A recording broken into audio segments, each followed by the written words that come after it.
Good morning guys. फटाफट सभी लोग ज्वाइन करिए। तो आज हम लोग क्या करने वाले हैं, केमिस्ट्री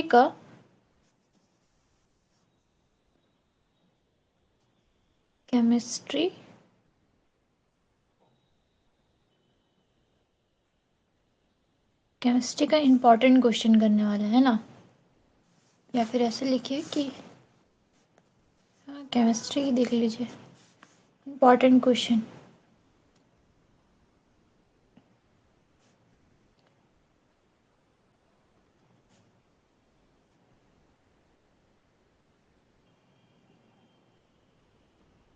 ठीक है, तो हमारा देखिए टोटल हमारे पास कितने यूनिट्स है, 5 यूनिट्स है ना। फर्स्ट हमारा जो यूनिट है वो क्या हो जा रहा है हमारा, एटम, एटॉमिक स्ट्रक्चर। ठीक है, तो एटॉमिक स्ट्रक्चर में हम लोग देखेंगे कि क्या क्या इंपॉर्टेंट क्वेश्चन होने वाले हैं। ठीक है, good evening everyone, good evening. क्या बात है, बहुत कम लोग ज्वाइन किए हो आप लोग हैं। तो देखिए इसमें पहले सबसे पहले तो क्या करना है कि डिफाइन डिफाइन जैसे कि हमारा क्या हो गया, सबसे पहले आयंस कर लीजिएगा। आयंस में हम लोग बताए थे कि दो टाइप्स के आयंस होते हैं। क्या होता है, एक पॉजिटिव आयंस, एक होता है नेगेटिव आयंस, है ना। ऐसे था क्या, हमारा था कैटायन और एनायन। ठीक है, तो कैटायन और एनायन तो हम बता चुके हैं ना, बताइए।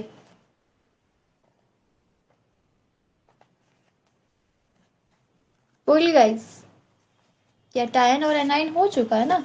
तो कैटायन क्या कर रहा था, हमारा पॉजिटिवली चार्ज जो था वो कैटायन हो गया, और नेगेटिव चार्ज जो था वो क्या था हमारा, एनायन था, है ना।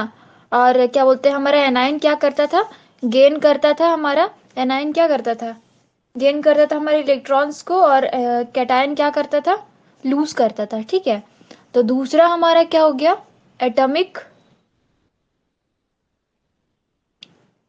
Atomic number. एटॉमिक नंबर हमारा हो गया। तीसरा क्या हो गया हमारा, एटॉमिक मास नंबर हो गया। ठीक है, आइसोबार और आइसोटॉप्स। आइसो बार्स और हमारा, सॉरी ई नंबर ना, isotopes.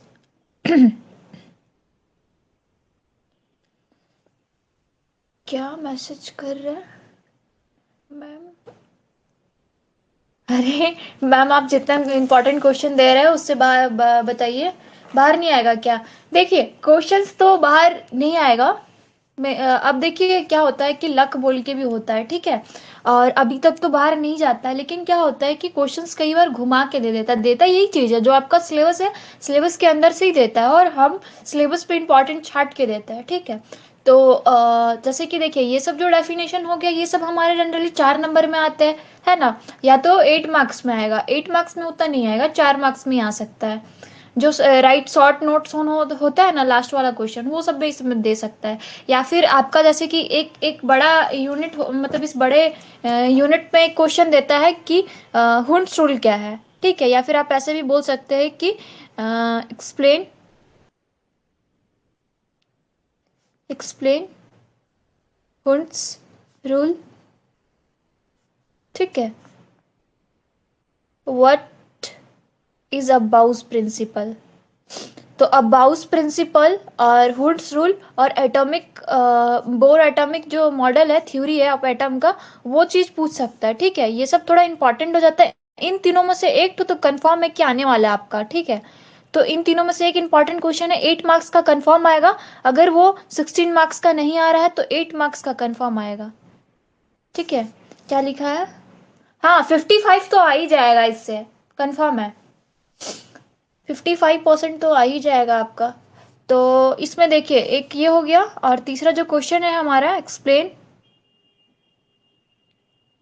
Explain Bohr's model of atom and write down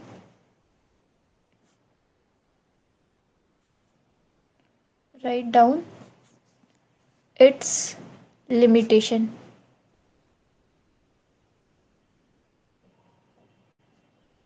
अब बहुत लोग का कहना होगा कि मैम, और देखिए, एक इसमें आपका डिफाइन या फिर आप डिफरेंस अगर करते हैं ना, एक चीज दोनों चीज कवर हो जाएगा। अगर आप लोग डिफरेंस करते हैं, difference between orbit sorry orbit orbits and orbital, ठीक है।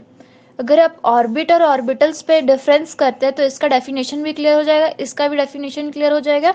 इससे आपका क्या होगा कि दो क्वेश्चंस एक साथ हो जाएगा, ठीक है। और अगर आप सिर्फ डेफिनेशन करते, इसका करते हैं और इसका छोड़ देते हैं, तो क्या हो सकता है ना कि अगर डिफरेंस पूछते तो दिक्कत हो जाएगा, ठीक है।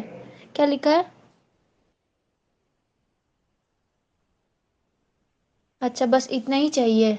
अच्छा, ठीक है, हो जाएगा।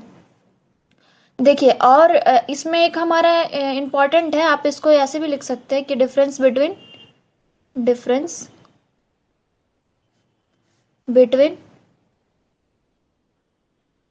बिटवीन ऑर्बिट एंड ऑर्बिटल्स हो गया, इलेक्ट्रो वैलेंट एंड को वैलेंट बॉन्ड, या कंपाउंड भी लिख सकते हैं, ठीक है। और इलेक्ट्रोवैलेंट थोड़ा ज़्यादा इंपॉर्टेंट है, ठीक है।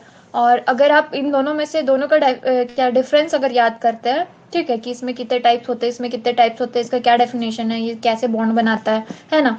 और इलेक्ट्रॉन्स का शेयरिंग होता है, इसमें कैसे होता है, ठीक है। अगर आप इसका डिफरेंस करते हैं तो क्या होगा कि इसका डेफिनेशन क्लियर हो जाएगा और इसका भी डेफिनेशन क्लियर हो जाएगा, ठीक है। तो हमेशा कोशिश कीजिए किसी दो पे डिफरेंस निकालने का। अगर डिफरेंस निकालते तो डिफरेंस वाला क्वेश्चन तो हो ही जाएगा, क्योंकि जनरली क्या होता है एग्जाम में कि अगर डिफरेंस पूछ देता है तो स्टूडेंट लोगों को एकदम हवा लग जाता है, अरे सांप नहीं सूख जाता है कि मैम अब क्या करे, मैम तो पढ़ाई थी कुछ और, आग कुछ और गया। तो इसीलिए लॉजिक से पढ़िए, तो लॉजिक से ही आपके एग्जाम में बढ़ेगा। आप बोलिए कि मैम हमेशा इंपॉर्टेंट क्वेश्चंस क्या सेम ही होता है? अरे बाबा, जब सिलेबस ही सेम है तो इंपॉर्टेंट क्वेश्चन क्या डिफरेंट होगा? पूछने का हमेशा से एक ही चीज रहा है, एक ही चीज पूछता है, जो सिलेबस ही एक ही दिया हुआ है, तो इंपॉर्टेंट क्वेश्चन अलग से कहाँ से आएगा बताइए। तो हमेशा से यही सब इंपॉर्टेंट रहा है। और देखिए, इन दोनों में से ये और ये, इन दोनों को अच्छे से करिएगा। जो अबाउस प्रिंसिपल हो गया, हुंड्स रूल और बोर्स मॉडल, इन तीनों में से एक क्वेश्चन आपका कंफर्म है कि 16 मार्क्स का रहेगा, या तो उसमें क्या होगा कि 8 मार्क्स का जोड़ जोड़ के दो ठो दे देगा, ठीक है। जिस तरह हम यहाँ पे किए कि हुंड्स रूल के साथ अबाउस प्रिंसिपल पूछ दे, 8 8 नंबर करके 16 नंबर का बना दे, या तो ऐसा भी पूछ सकता है कि बोर्स मॉडल क्या है और क्या बोलते हैं इसका लिमिटेशंस पूछ दे, है ना। तो ये हमारा फर्स्ट यूनिट से हो गया। फर्स्ट यूनिट से आप अगर इतना करते हैं तो इनफ है। और इसमें आपका फर्स्ट यूनिट से एक 16 मार्क्स का क्वेश्चन जरूरी है कि 16 मार्क्स का एक क्वेश्चन रहेगा ही रहेगा, कंफर्म लिख के दे देते हैं, ठीक है। तो समझ में आया कि फर्स्ट यूनिट से क्या कर लेना है, इन तीनों को तो मेनली कर लेना है। और कोवलेंट और इलेक्ट्रोवालेंट बॉन्ड में हमेशा पूछा गया है, हमेशा पूछा गया है, तो ये बहुत ज्यादा इंपॉर्टेंट हो जा रहा है। ये और ये बाकी ये सब क्या होता है कि छोटे छोटे आपका 4 मार्क्स में, 5 मार्क्स में पूछ दे, 4 या फिर 8 मार्क्स में पूछ सकता है। जैसे आइसो बार हो गया, आइसो टॉप्स हो गया, है ना। और जैसे कि क्या हो गया हमारा एटॉमिक नंबर हो गया, मास नंबर, इसको थोड़ा बड़ा में लिखना पड़ता है, तो हो सकता है कि ये सब दे दे। इंपॉर्टेंट ये सब भी है, ठीक है, तभी हम दिए, ऐसा नहीं है कि नहीं पढ़ना। एक तो आपको सिलेबस छाट के दिए, क्वेश्चंस बना के दिए, है ना।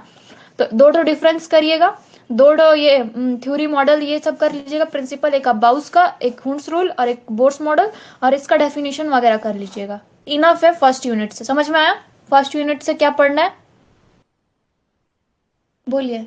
अब हमारा बारी है, हम second unit electrovalent bond पे, सॉरी इलेक्ट्रोकेमिस्ट्री पे नहीं जाते हैं, क्योंकि इलेक्ट्रोकेमिस्ट्री बचा हुआ है ना। बाकी आपका पूरा सिलेबस ओवरऑल हो चुका है, और आज आप लोग का केमिस्ट्री का क्लास भी होगा, ठीक है।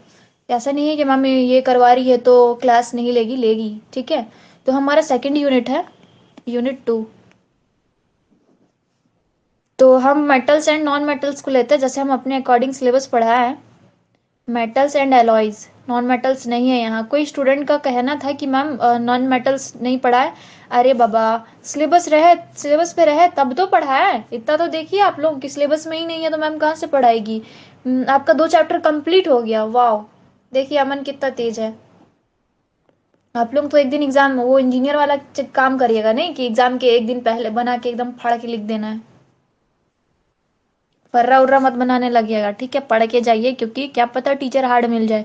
तो सबसे पहले अगर हम आते हैं तो मेटल, ठीक है। What is metal? What is metal? Metal क्या है, ऐसे भी पूछ सकते हैं, ठीक है। मेटल एंड राइट देयर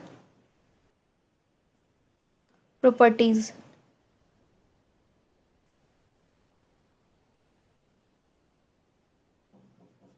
ठीक है, मेटल कर लीजिएगा और इसके प्रॉपर्टीज को कर लीजिएगा, ठीक है। अब हम लोग आते हैं कि एलॉयज से क्या समझ रहे हैं। What do you sorry guys mean by alloy and what आपका पर्पस ऑफ मेकिंग एलॉय भी दिया गया है, वो थोड़ा इंपॉर्टेंट है, ठीक है। एक साथ क्वेश्चन में आ सकता है। पर्पस ऑफ मेकिंग एलॉय, किस रीजन से हम लोग एलॉय बनाते हैं, ठीक है।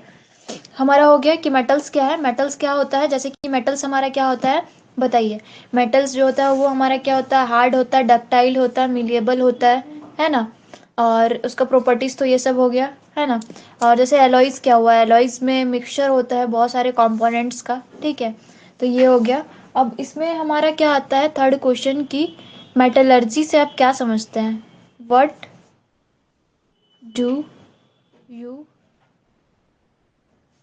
Mean by metallurgy? मेटलर्जी एक अच्छा सा टॉपिक है, पूछ सकता है। ये 1 नंबर में पूछेगा, ये 16 मार्क्स में नहीं पूछेगा, ठीक है। लेकिन जैसे कि देखिए ये क्वेश्चन हो सकता है आपका 16 मार्क्स में पूछ दे, ये क्वेश्चन 60 मार्क्स पे पूछ दे, ठीक है। अच्छा, आप ही बोल लीजिए बाबू अमन। नहीं, खुद तो पढ़ाना नहीं है बाबू आप लोगों को।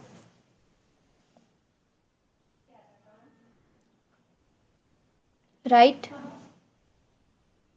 Down the composition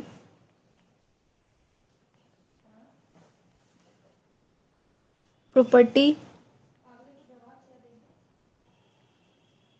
properties and application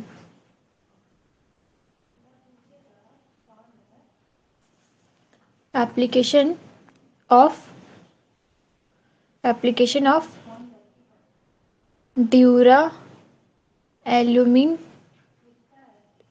dura एल्यूमिन कर लीजिएगा। जर्मन सिल्वर हम जब सिलेबस पे पढ़ा रहे थे आपका, उसी टाइम हम बताए थे कि जर्मन सिल्वर कितना इंपॉर्टेंट है ना। Gun metal and woollen sorry woods metal.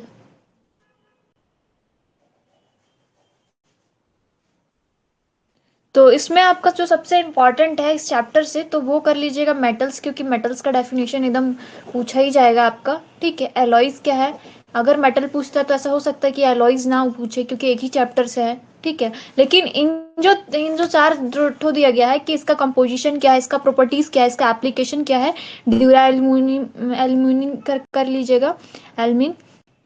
और जर्मन सिल्वर का कर लीजिएगा गन मेटल और वुड्स मेटल, ठीक है। ये इंपॉर्टेंट है, आएगा आपके एग्जाम पे, एक ना एक जरूर आएगा, ठीक है। कर ही लीजिएगा। ये हो गया हमारा मेटल्स एंड नॉन मेटल्स का। उसके बाद जैसे हम पढ़ाए थे, हमारा यूनिट जो था यूनिट थर्ड, यूनिट थर्ड मतलब मेरे अकॉर्डिंग, या फिर यूनिट थर्ड नहीं लिखते हैं।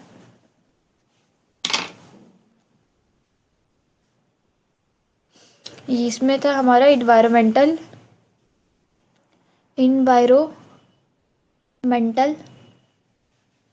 इफेक्ट्स। इन्वायरमेंटल इफेक्ट्स में हम लोगों को पॉल्यूशन पढ़ना है, ठीक है। व्हाट इज पॉल्यूशन, पॉल्यूशन क्या है और पॉल्यूटेंट क्या है, ठीक है, हम दोनों पढ़ा चुके हैं। पॉल्यूटेंट, ठीक है। और जैसे types of pollution,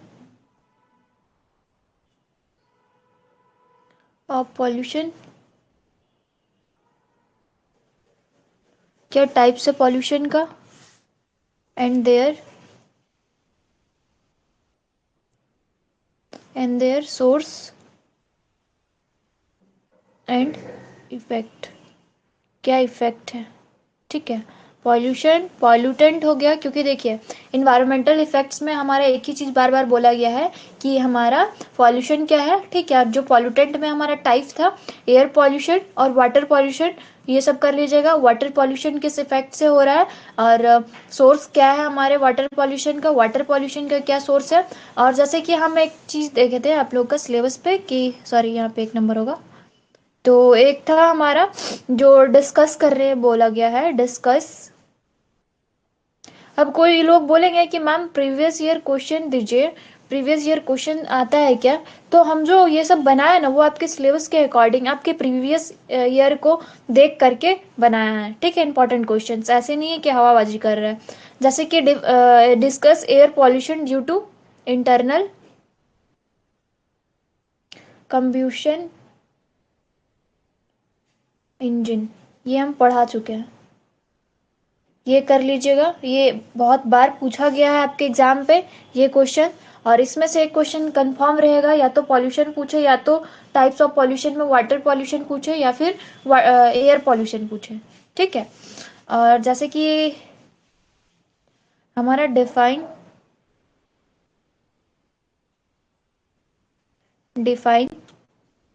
the following, ठीक है। डिफाइन दी फॉलोइंग में यहाँ पे करिएगा, डोमेस्टिक वेस्ट क्या होता है,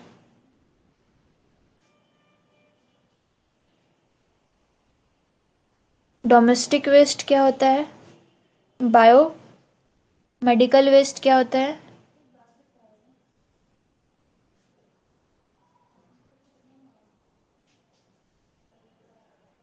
और क्या हो गया, हाँ, E waste, deforestation,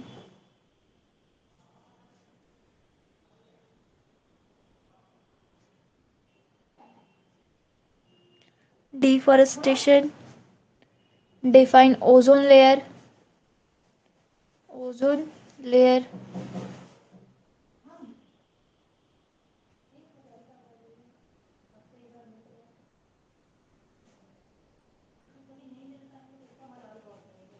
industrial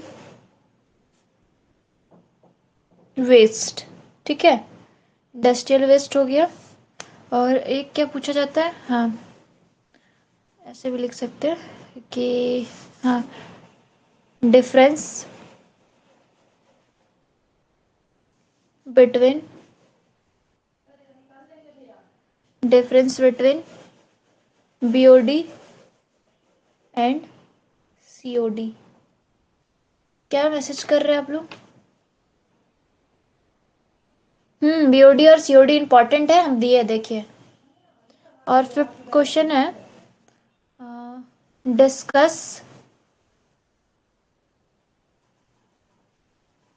green house effect, green house effect,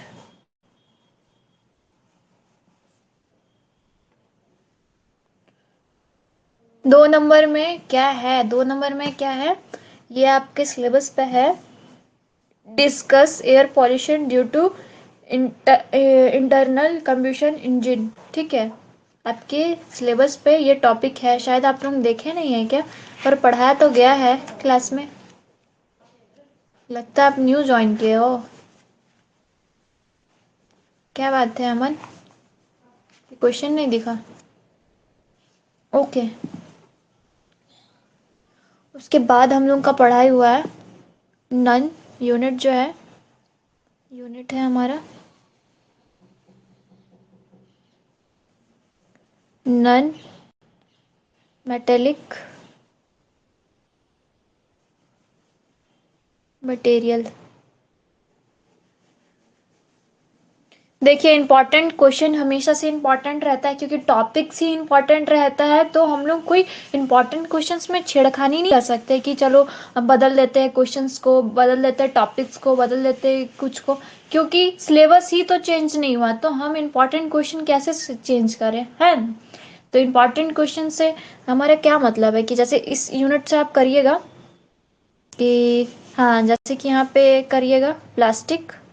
ठीक है, प्लास्टिक कर लीजिएगा। एंड क्या बोलते हैं, and formation of plastic, formation of plastic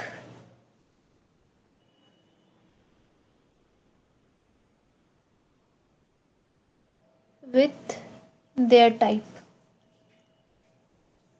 type के साथ प्लास्टिक का फॉर्मेशन कर लीजिएगा।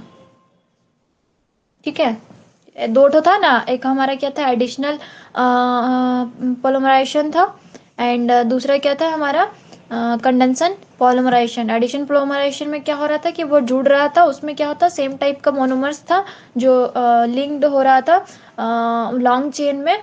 ठीक है, और कंब्यूशन में क्या हो रहा था, डिफरेंट डिफरेंट टाइप्स का मॉलिक्यूल्स था और जो लिंक्ड हो रहा था मोनोमर्स में। ठीक है, तो इसमें से आप क्या कीजिएगा, डिफरेंस बिटवीन कर लीजिएगा, डिफरेंस बिटवीन कंडेंसन, सॉरी कंडेंशन बोल रहे हैं, डिफरेंस बिटवीन क्या था, thermo,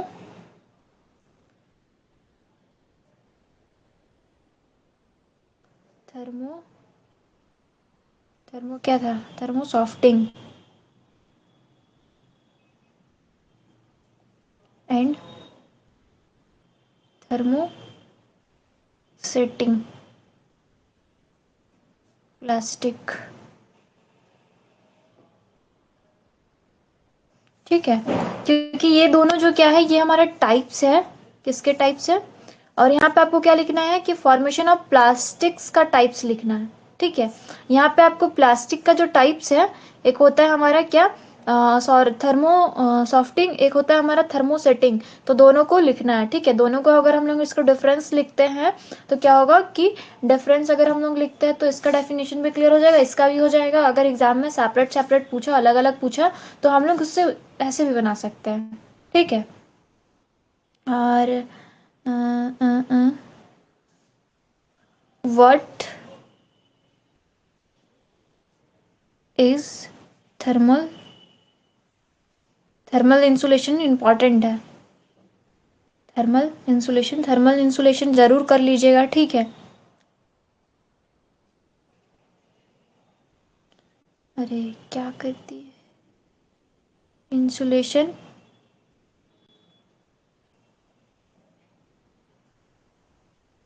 and their, and their characteristics, characteristics.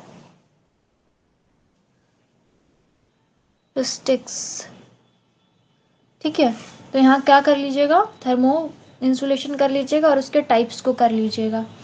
फिर जैसे कि हमारा रबर क्या होता है, रबर को कर लीजिएगा, और डिफरेंस बिटवीन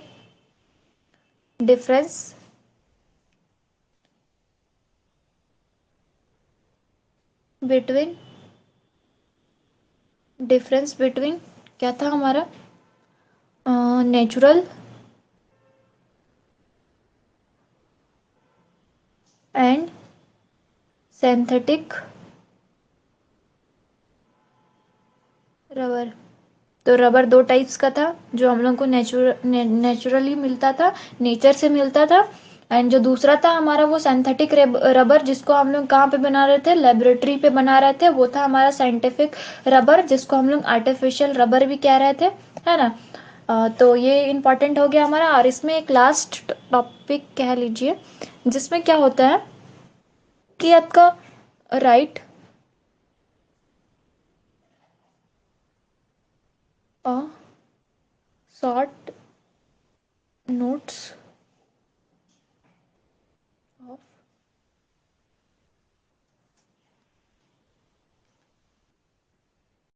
पॉलीथीलिन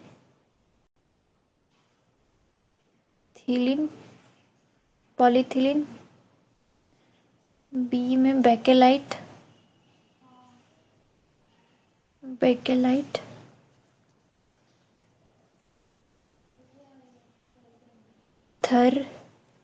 थर्मोकॉल। डी में आपका ग्लास ऊल।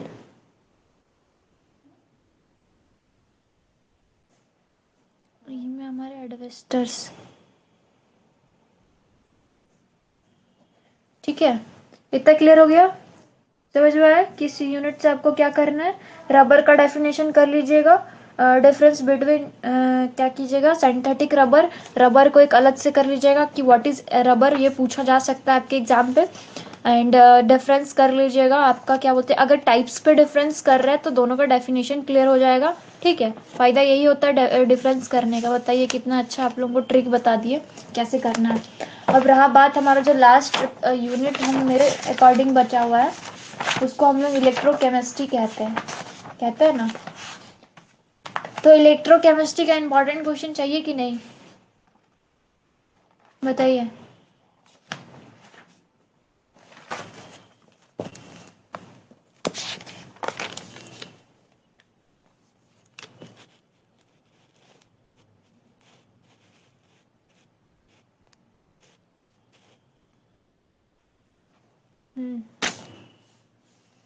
Unit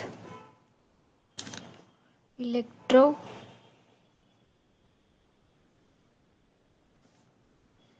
chemistry.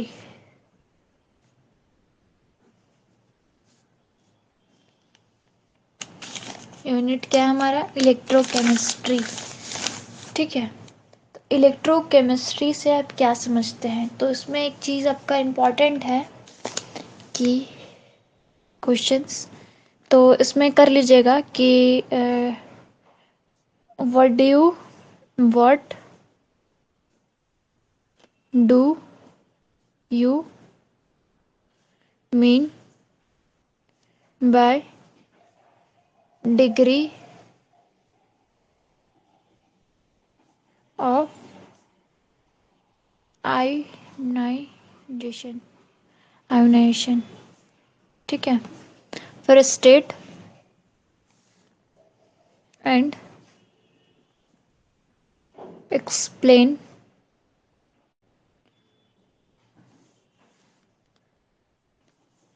या फिर आप ऐसे भी लिखे कि explain the factor on which the degree of insulation sorry ionisation. Thermal insulation जरूर से जरूर कर लीजिएगा, डिपेंड्स। तो क्या फैक्टर है हमारा, जिसमें हमारा क्या होता है, on which the degree of insulation depends करता है, डिपेंड्स। ठीक है, फैराडेज लॉ कर लीजिएगा, Faraday law, Faraday Faraday's law. And define electrochemical series electrochemical series and their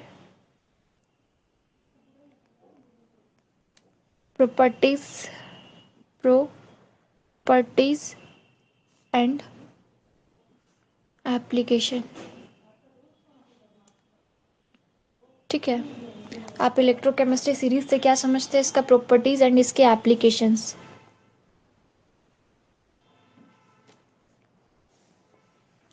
फिर इसमें एक चीज इम्पोर्टेंट आता है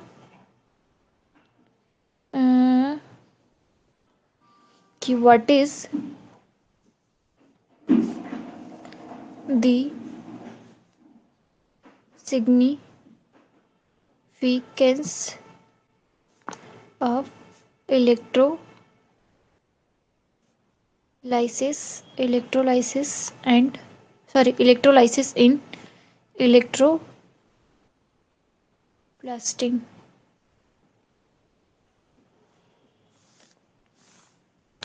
इलेक्ट्रोप्लास्टिंग हो गया, इलेक्ट्रो रिफाइनिंग। हम लोग प्लास्टिक वाले चैप्टर पे शायद रिफाइनिंग वगैरह पढ़ा था, लेकिन इसमें हम लोग को इलेक्ट्रो रिफाइनिंग पढ़ना है एंड इलेक्ट्रो टाइपिंग। ठीक है, इतना कर लीजिएगा। और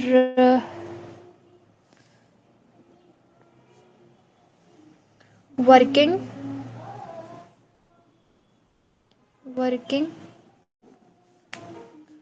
principal and construction of dry cell.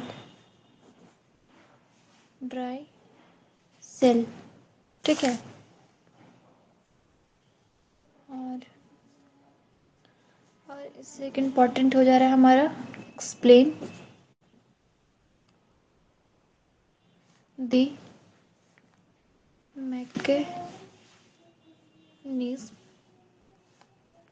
Mechanism of electrolysis bye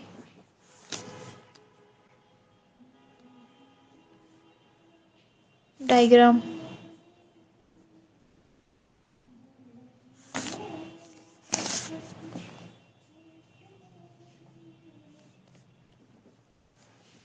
right short notes on क्या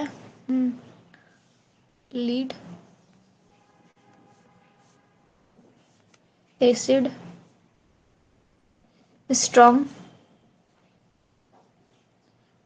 स्ट्रॉन्ग बैटरी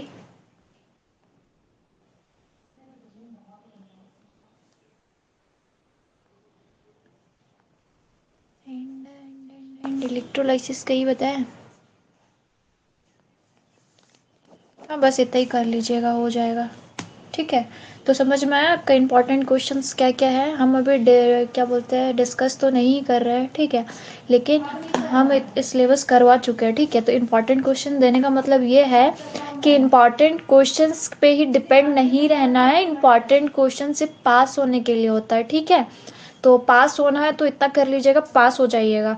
और वैसे आपका देख ही पा रहे होंगे, जो लोग थोड़ा स्मार्ट स्टूडेंट्स हैं तो वो लोगों को तो पूरा समझ में आ गया होगा कि पूरा क्या है। ठीक है, और इम्पॉर्टेंस इसलिए दिया जाता है ताकि वो क्या करे कि पास हो जाए। टॉप नहीं कर सकते आप 50% सिलेबस को 70% सिलेबस को पढ़ के, क्योंकि एक टॉपर पूरा 100% सिलेबस को पढ़ता है तब जा करके टॉप करता है। और इम्पॉर्टेंट क्वेश्चन देने का मतलब है कि जो लोग नहीं पढ़ा है एकदम कम टाइम में पढ़ के पास होना है। ठीक है, तो ऐसा नहीं है कि इस पे डिपेंड रहना है कि मैम अगर क्वेश्चंस नहीं आया तो, अगर देखिए अगर आप लोग इसी पे डिपेंड रहिएगा और एग्जाम में क्वेश्चंस नहीं आएगा तो आप लोग बाद में बोलिएगा कि मैम आप लोग क्वेश्चंस कैसे देते हैं। तो हम लोग भी क्या करते हैं, एजम्पशन में ही देते हैं, एज्यूम करके ही देते हैं कि ऐसा आ सकता है, एक्सपेक्टेड। लेकिन अगर होता है कि एग्जामिनर के मूड पर डिपेंड करता है वो क्वेश्चंस कैसे देते हैं। अगर क्वेश्चंस पे कुछ भी रहा है, ठीक है, लेकिन आप एक टॉपिक पढ़े हुए, बोर्ड्स मॉडल कुछ भी पूछ रहा है, अगर आपको बोर्ड्स मॉडल पे जो आ रहा है आप उसको भी लिखते हो तो आपका मार्क्स मिलेगा। ऐसा नहीं है कि आप बोर्ड्स मॉडल की जगह पे हुंस रूल लिख दो और आप बाउस प्रिंसिपल की जगह बोर्ड्स मॉडल लिख दो तो मार्क्स मिलेगा। ठीक है, टॉपिक पे ही लिखिए, टॉपिक से रिलेटेड लिखिए तो आपको मार्क्स मिलेगा। ठीक है, जनरली बहुत बार ऐसा होता है कि हम लोग टॉपिक्स में कुछ और पढ़ के जाते हैं, जैसे यूजेस पढ़ के गए, है ना, कुछ और आ गया, या फिर डेफिनेशन पढ़ के गए, यूजेस पूछ दिया। तो अगर आप थोड़ा बहुत भी लिख पा रहे हैं खुद से तो अच्छा है। तो ट्राई करिए कि अपने वर्ड्स पे, वन वर्ड्स पे आप अपना आंसर दे सके। ठीक है, इससे मार्क्स भी इंक्रीज होता है। शॉर्ट नोट्स वाला बता दीजिए कॉपी में। अच्छा, नोट कर लेंगे, हाँ बता देंगे, देख लीजिए। शॉर्ट नोट्स पे एक ही दिए हैं, लीड एसिड स्ट्रॉन्ग बैटरी। ठीक है, तो क्या बोल रहे थे कि आप लोगों को इस पर डिपेंड नहीं रहना है, पढ़िए। और आप लोग को सिलेबस पे तो देख पा रहे हैं कि ये सबसे बाहर क्या ही आएगा, है ना। और ऐसे बहुत जगह होगा कि same same syllabus, same important questions, क्योंकि सिलेबस ही चेंज नहीं हुआ तो इंपॉर्टेंट क्वेश्चंस क्या चेंज होगा। हर बार जो एग्जामिनर होता है उनका सेम ही क्वेश्चन दिया जाता है, बस थोड़ा सा चेंज करके क्वेश्चंस को, टॉपिक यही सब है, बस क्वेश्चंस को घुमा करके दिया जाता है। ठीक है, तो ये चीज़ ध्यान रखिएगा। और अभी भी बहुत टाइम है, अभी भी 15 दिन है, अप्रॉक्स 15 से 14 दिन। तो ट्राई करिए, कोशिश करिए कि सिलेबस कंप्लीट कर पाए, रिवीजन करिए ज़्यादा से ज़्यादा। और आज आप लोग का केमिस्ट्री का क्लास होगा, लास्ट यूनिट तो बचा हुआ है हम लोग का, तो वो कंप्लीट हो जाएगा। ठीक है, तो कि बोलिए अभिषेक, क्या कहना है आपका। हाँ, आपका बात भी सुन रहे हैं, बोलिए। बोलिए अभिषेक, क्या डाउट है आपको, फटाक से बोलिए। नॉन मेटेलिक मटेरियल्स का last option, non metallic material का लास्ट,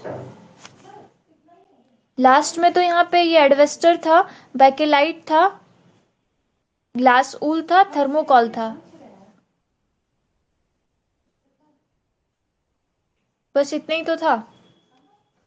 तो इतना कर लीजिएगा गाइस। ठीक है, इंपॉर्टेंट क्वेश्चंस पे डिपेंड नहीं रहेगा, सिलेबस पढ़िए। ठीक है, और अगर टाइम नहीं है तो इंपॉर्टेंट क्वेश्चंस करके जाइए, पास हो जाइएगा। ओके गाइस, तो मिलते हैं नेक्स्ट क्लास में, तब तक के लिए बाय बाय। और आई होप कि आप लोग कर लीजिएगा, एग्जाम अच्छे से दीजिएगा, टॉपिक से बाहर नहीं आएगा। अगर आता भी है, हाँ और एक बात हम बताना चाह रहे हैं कि एग्जाम पे लिखिएगा कैसे। तो कभी भी आपका एग्जाम पे लिखना हो तो पॉइंट वाइज बना के लिखिए, पॉइंट वाइज में ज़्यादा मार्क्स मिलेगा, कॉपी अच्छा दिखेगा। और जब आप पॉइंट वाइज पॉइंट लिखते हैं तो क्या होता है कि थोड़ा सा स्पेस छूटता है, तो कॉपी भी थोड़ा भरा भरा दिखता है, और अपने अकॉर्डिंग थोड़ा सा हम लोग वही चीज़ अगर लिखते हैं तो कॉपी भरने में दिक्कत होता है। और डायग्राम हो सके तो बनाइएगा, बड़ा बड़ा डायग्राम बनाइएगा, छोटा छोटा नहीं बनाइएगा, क्योंकि पेज तो भी भरना है ना, पेज भी मैटर करता है। ओके, तो मिलता है नेक्स्ट क्लास में, तब तक के लिए बाय बाय।